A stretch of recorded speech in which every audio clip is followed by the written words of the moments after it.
Now, from this meeting, if I have three or four takeaways, I would say one, quite clearly, because as I said, this was a really detailed Quad meeting we were doing under Trump 2.0 administration. There was a very clear affirmation of the deepening commitment of all members to the Quad. Second, this goal of strategic stability that I spoke about, obviously it's expressed through various initiatives and cooperative endeavors. And what that essentially means is we are discussing how do we build our capabilities and those of others through cooperation, and how do we mitigate vulnerabilities. That if there are vulnerabilities of various kinds for various nations, over dependence or reliance, over reliance in a way, then what is it we can do with each other to address those gaps and make that less of a problem. The Quad architecture has been, because Quad has grown in the last 8 years in a sort of very organic fashion. So every time there's a meeting, there are new ideas, something is set up, there's a discussion, some project is done, some new cooperation is started. So the feeling was, look, it's got a bit messy, so let's streamline it into four clear streams.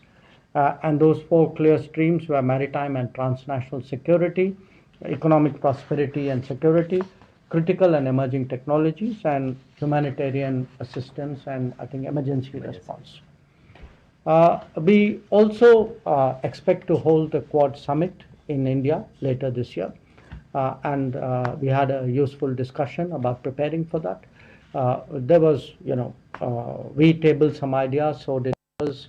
We had a discussion. Obviously, those ideas have to take form before I'm in a position to share that with you. So that was, the sum and substance of what happened on the Quad side. In terms of my bilateral meetings, I had a good session with Secretary Rubio. And we essentially did a stock taking of the last 6 months and, what do we do to go, look ahead. And this included a discussion on trade and investment, on technology, on defense and security, on energy, and on mobility. Now, defense and energy are two subjects where, particularly with the US, I think they're substantive enough to warrant a separate meeting with their secretaries, which is why I had a meeting with Secretary Hexet and with Secretary Pratt.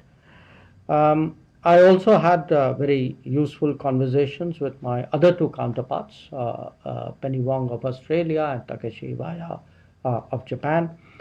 In both cases, obviously, whatever are the particular bilateral issues in those relationships were the subject of our discussions. We talked about visits which were due on either side, preparing for the meetings of our Prime Minister, which are also impending.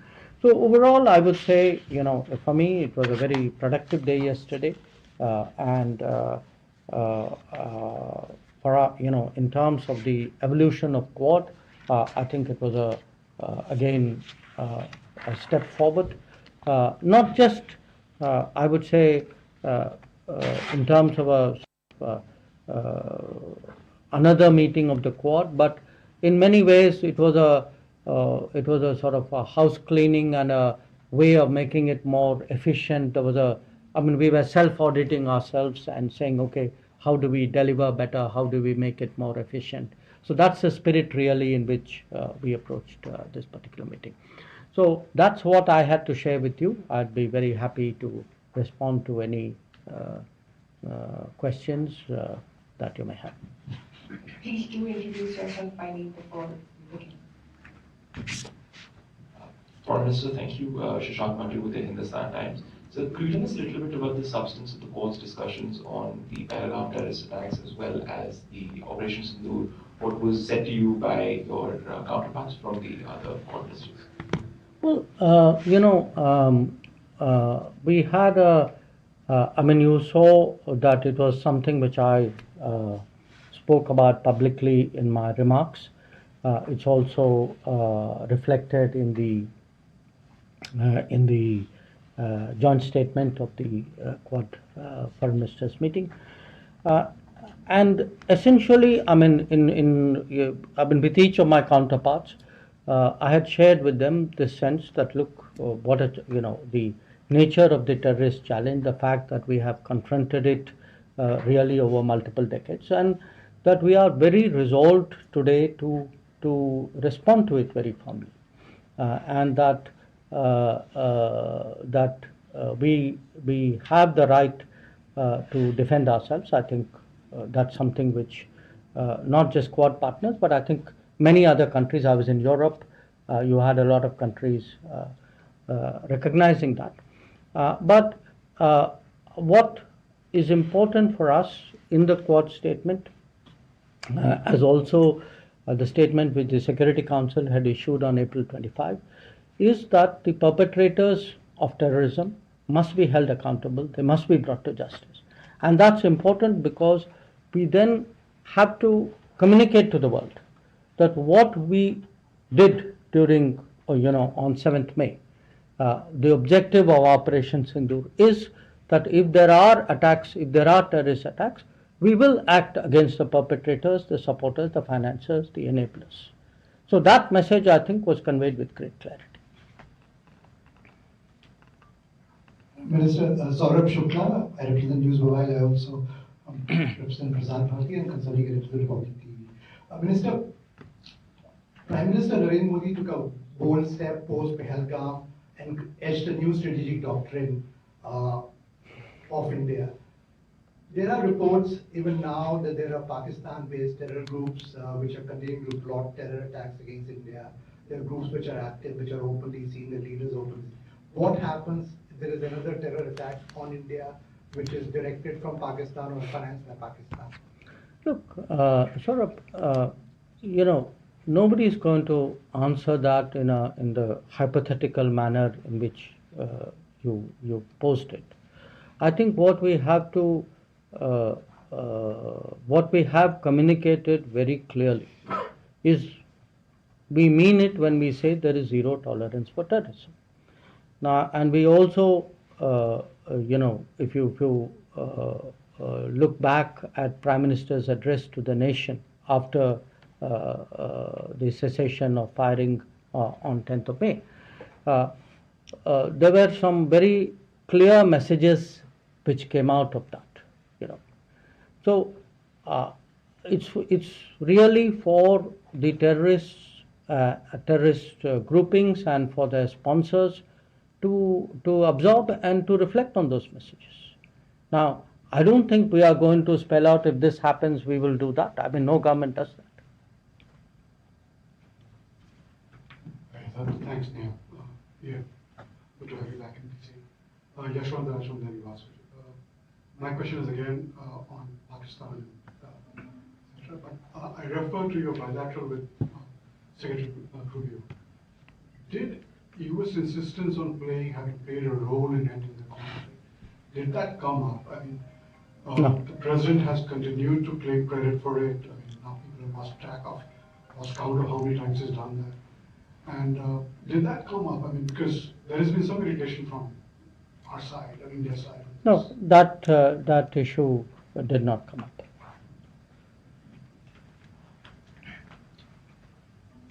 Thank you for.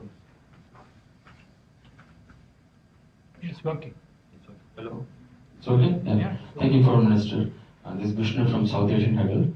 How do you assess the overall impact of the recent all-party delegations that returned to India, and have they contributed meaningfully in shaping global consensus on India's policy on zero tolerance and to defend its people against terrorism? And the second one regarding Quad, you mentioned yesterday that Quad has made substantial progress in areas such as maritime cooperation, logistics, education, and political coordination. Are there still any outstanding issues or concerns that India is currently discussing with its Quad partners ahead of the New Delhi summit?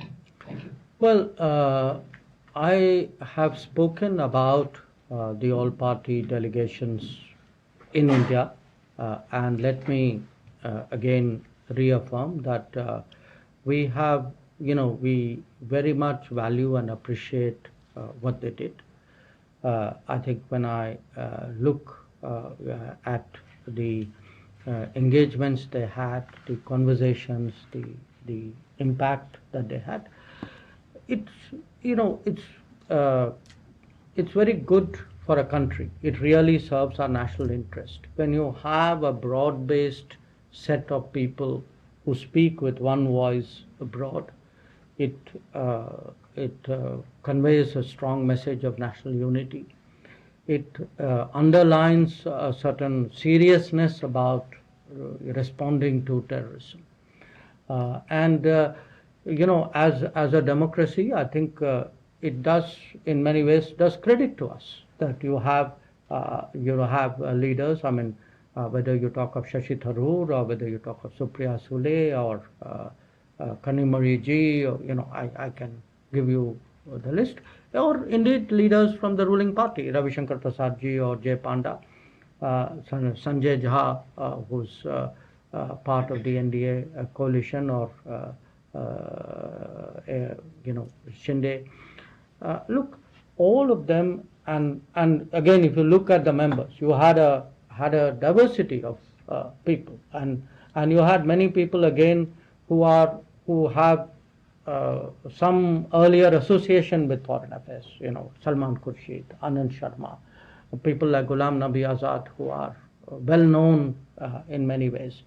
So what it did, and you had some ambassadors as well, you know, former ambassadors. So if you look at the entirety of that initiative, I think when you had a set of people with a track record, with that diversity, you actually saw the political pluralism of India come together on an important issue and send a strong unified message. And I think that was something really great, and it's something which, I mean, quite apart from being a minister, honestly, as a person, as a, you know, as an Indian citizen, I applaud that. On the Quad issue, you know, look, what happened, the way Quad has worked,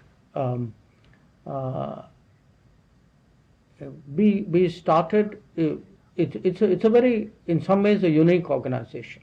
You know, it doesn't have a legal, formal framework. It is not, there's no document that countries signed up to. So what has happened from the start is we met, it was very comfortable, there was a certain commonality of purpose, there was a common ground which we were covering, there was a convergence of interests which drove us. And every time we have met, and in between meetings, you know, our officials keep talking to each other, we have built up an agenda. And so when you ask me, if you've done this, what remains to be done? Well, there's a universe of things remaining to be done, because it is not like there's a limit. It's not like we have 10 tasks and we have done 5. I think the more we develop the Quad, many more possibilities really would open up. And sometimes the possibilities would reflect the need of the day. You know, I would say 5 years ago, maybe undersea cables was not such a big deal. Today it is. Critical minerals was not in people's lexicon. It now is very dominant. So issues will pop up, new priorities will emerge. Sometimes old ones which were not addressed will also be looked at. So you, in that sense, I mean, in a good way, you make it up as you go along. You know, you are very open ended. We welcome any suggestion which any member has, or even which somebody else may give us, and build up an agenda on that basis. And that's the way we've actually built up the Quad, and I'm sure that's the way we'll continue to do that. Thank you, Mr. Minister. Reena Bhardwaj, JNI. The Quad members also expressed concern about the South China Sea. I'm wondering if you have anything to add on or share something on in terms of the conversations. And the US also plans 500% tariffs on import of Russian oil. I'm wondering if there were any discussions. You're talking of the Lindsey, Senator Graham's. Right. So if there are any discussions on that front too. Well, on South China Sea, we had I mean, there was some discussion, because, as you know, that is an issue of great concern, not just to Quad members, obviously to Quad members, because we are all maritime, but to the region and in many ways to the world as a whole. And a lot of the issue is really issues pertaining to UNCLOS, and there's been a tribunal verdict there, and the issue is to find a sort of a solution to the disputes which are there pertaining to that. And obviously the Quad members all have a shared interest, because for us it's a very important international waterway. So how to ensure that it stays calm and free of conflict is something which is a common priority. Regarding Senator Lindsey Graham's bill, well, obviously, any development, but which is happening in the U.S. Congress is of interest to us if it impacts our interest or could impact our interest. So we have been in touch with Senator Graham. The embassy, the ambassador has been in touch. I think our concerns and our interests on energy security have been made conversant to him. So we'll then have to cross that bridge when we come to it, if we come to it. Sir, thank you for doing this all. As you have mentioned during this bilateral meeting with your U.S. counterpart, you have discussed so many wide range of topics. Do you see during any upcoming meetings as an opportunity for the India and the U.S. to discuss initiatives around seasonal labor mobility for India to U.S.? As we see the significant contribution of the Indian and Sikh community in the sectors like agriculture, transportation, retail, and hospitality. It will be win-win situation for both the countries. I note that you have that point of view, but I would say on my visit, obviously that specific issue did not come up. But I did raise the question of more efficient and smooth issue of visas, because I think that is a public concern in India. And as a minister, I obviously reflect the concerns of my country when I come to the United States. So I did raise that issue. But on the particular aspect that you mentioned, no, that did not come up for discussion. Thank you. Yeah, I can hear you. Go ahead. Hello, I'm Anil Kakrakar from Pudari newspaper and Pudari TV news channel from India. Sir, can you elaborate on India's approach to balancing its strategic partnership within the Quad while maintaining its independence, foreign policy stance, especially with the summit being hosted in India this year? Well, I don't see any contradiction there, so the question for me of balancing it doesn't arise. I mean, Quad is, to my mind, a platform, a grouping that actually reaffirms our strategic autonomy. I mean, what does that mean at the end of the day? It means we are a independent power, a large, independent, increasingly influential country, a growing economy. We have our interests. We want the right to make decisions based on our own judgment and our own interests.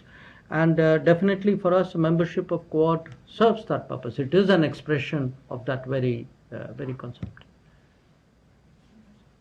No. Seema Siruri, Economic Times. Mr. Minister. Yes, on. This is beginning. Given the military cooperation between China and Pakistan seen during the recent confrontation, is India more open to giving Quad more of a security dimension, like a little harder edge, as some have argued? Would India be more open? Because people say India is a little shy about that. The other question is about the 3 Quad members having various kinds of problems with the 4th, that is the US. Australia is under review with AUKUS, and Japan has been asked to do, more defense spending. They cancelled their 2+2 dialogue. India has a host of political issues that came up in the aftermath of Operation Sindoor. How did that play out in your meetings? Does that cast a shadow? And one last Chota question on China. We don't know where the Trump policy is going on China. If Quad's main purpose is to sort of create an alternative and prevent hegemony by China in Asia, how are we supposed to understand what's happening right now? So let me reflect on what you are saying. You are saying on the one hand, people among the Quad, there are issues among the partners, and then you are saying, so therefore, are you going to do more with the United States, though you have more problems? Seems to, the way you put it, which I don't agree with. So just may want to reflect on that. So here's my point. Look, first of all, anything which happens between China and Pakistan, I don't see that as frankly shaping our Quad decision making. You talk about people say a lot of things. It's a free world, almost. I can only say what is our thinking, which is that for us, Quad serves a purpose, that by working with these three partners, we actually advance our national interests and a collective good in the Indo-Pacific. As I said, we strengthen strategic stability in the Indo-Pacific. So when you speak about, issues between countries, you mentioned US and China. Well, I think if we are strengthening strategic stability in the Indo-Pacific, that in some ways perhaps even deals with the concern that you have. So look, in a world which is more uncertain, which is more volatile, more unpredictable, anything which is a factor of stability, predictability, anything which adds to the stable side of the ledger, I think is welcome. And Quad is very much a platform that contributes to that.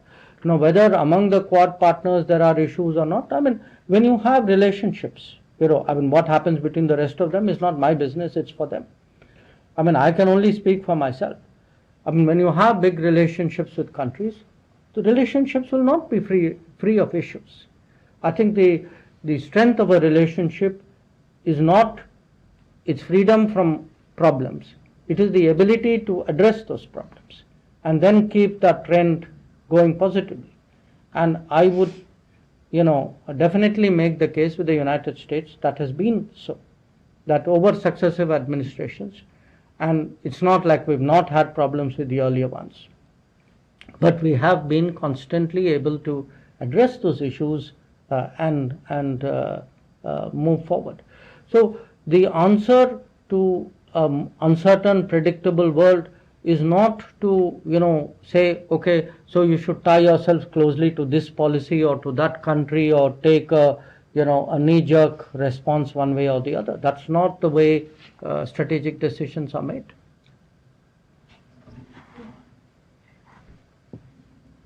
Good afternoon, Minister. Two questions. Given India's growing role as a net security provider in the Indo-Pacific, how does the Quad envisage strengthening the regional security architecture in ways that complement ASEAN's centrality while reinforcing international, particularly UN Convention on the Law of the Sea? And secondly, India has emphasized the importance of elevating the voice of the Global South within global governance frameworks. In what ways did the recent Quad discussions integrate this perspective, especially in terms of equitable infrastructure development and humanitarian assistance mechanisms?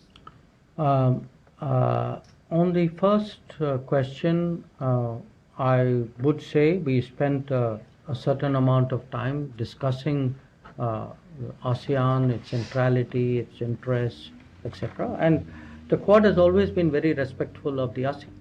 I mean, you have to appreciate that in many ways ASEAN provides a great sort of strategic contribution to the global system, because it has created platforms where very, very diverse countries. I mean, if you look at the East Asia Summit attendance of various bodies, you get really countries which would normally not be in the same place at the same time coming for those meetings. So I think that value of the ASEAN is something we appreciate as Quad, definitely, I would say even as India. We very much, in all our discussions and activities as Quad, when we look at the Indo-Pacific, for us, ASEAN centrality is very much in mind. Regarding Global South, yes, of the 4 Quad members, we are the only one who's from Global South. But the Indo-Pacific itself has nations of the Global South. So a lot of our discussions, we are in many ways able to convey the sentiments and the thinking of the Global South. I mean, because we are from it, perhaps much more effectively than others who are not from it. But one of the issues which we did discuss was actually development projects, which mostly we do by each one of us doing nationally, but we compare notes on it. And many of those do pertain to the Global South. So, Rohit Sharma, India Today. So first thing, obviously in the mind of a lot of people, what was your initial response at NEA and at Prime Minister's office when President Trump announced ceasefire? Did you immediately reach out to express your disagreement, and how was that taken by the White House? 2 years ago, second question. 2 years ago, I asked you in one of these briefings, and you noted that Pakistan was no longer a central piece to bilateral relationship between India and the US. Has that changed now after Operation Sindoor? And third, do you believe there is a double standard when it comes to terrorism, when it happens in countries like India versus the West? Do you think Western countries see it differently, terrorism happening on their shores versus when it happens abroad? Thank you. I would say that even today, the central factor in the relationship between India and the United States is India and the United States. It is our complementarity in many ways. It is the benefits that we get from closer relationship that is actually driving it. It is not, big relationships are not forged in terms of third countries and where they fit. The comment I made to you earlier, I would say applies even today. That if I am talking about when I am looking at the future of our ties with the United States, or if I even look back at the progress in our ties with the United States over the last 20 years, I would put it to you, a lot of it is, it's about trade, it is about investment, it is about technology, it is about mobility, it is about energy, it is about defense.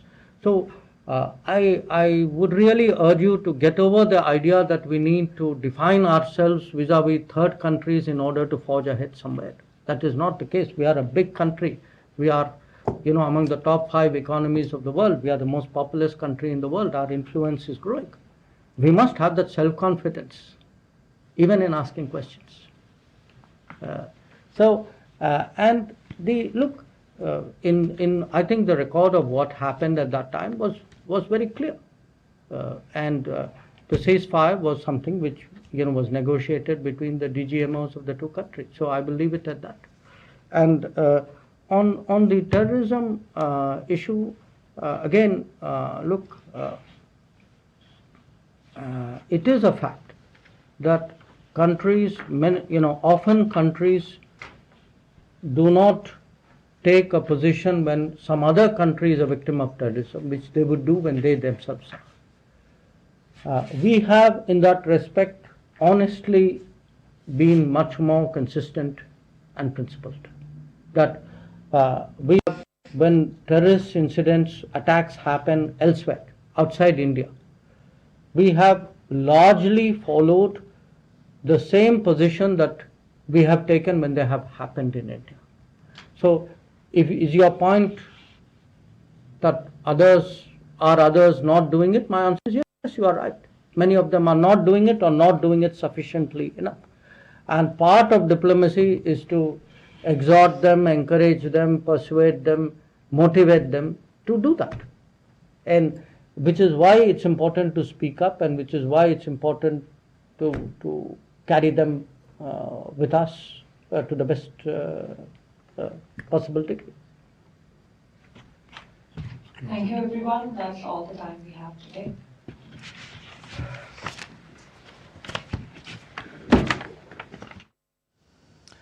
Right, you're watching a press conference addressed by India's External Affairs Minister Jaishankar in Washington, D.C.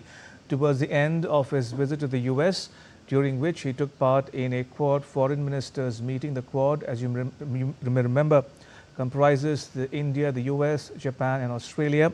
The minister reiterating India's policy of zero tolerance against terrorism. He cited the joint statement issued by the Quad foreign ministers meeting, which condemned in the strongest terms the Pahalgam terror attack of April 22nd.